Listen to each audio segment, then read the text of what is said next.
Mainit-init pa ang hapon nang matapos ni Mang Karding ang kanyang gawain sa third floor ng mall. Pagod ang kanyang likod, basa ang uniforme sa pawis, pero maayos pa rin ang kanyang kilos. Sa food court siya naka-assign sa huling oras ng kanyang shift. Habang naglilinis ng mga mesa, napansin niyang may pitakang naiwan sa sahig, sa ilalim ng isang upuan. Kulay itim ito, mamahalin ang itsura. Nagdadalawang isip siya sa una, baka iniwan lang saglit, ngunit nang tingnan niya ang paligid, wala namang ibang tao. Dinampot niya ang pitaka at tumingin sa loob.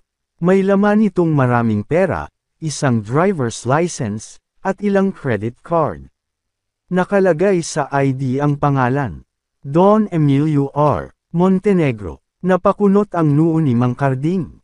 Hindi basta-basta ang pangalang iyon, parang pamilyar. Pero hindi siya nag-atubili. Tumakbo siya sa customer service ng mall para i-report ang pitaka. Sir, may nakita po akong pitaka. Baka may mag-claim po mamaya, sabi niya sa staff habang inabot ang wallet. Nagpasalamat ang babaeng receptionist, sabay kinuha ang impormasyon ni Mang Karding sakaling may tanong pa ang may-ari. Bago pa man siya makalayo, may lumapit na lalaking matanda, may baston at suot na Amerikana. Excuse me, iho, may nagsabi sa akin dito raw na i-turn over ang pitaka ko, sabi ng matanda.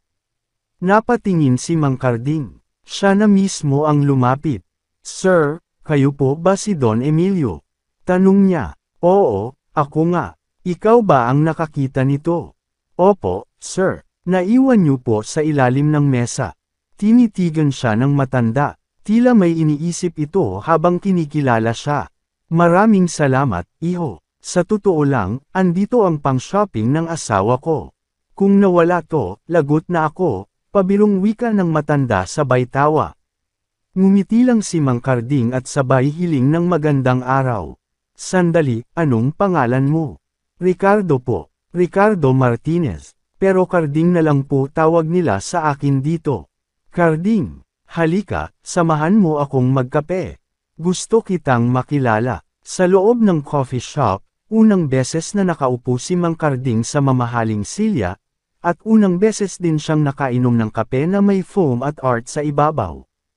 Habang nagkukwentuhan sila, unti-unting naungkat ang buhay niya, ang pagiging tagalinis, ang pagkakasakit ng asawa, at ang pangarap na magkaroon ng munting negosyo para sa pamilya.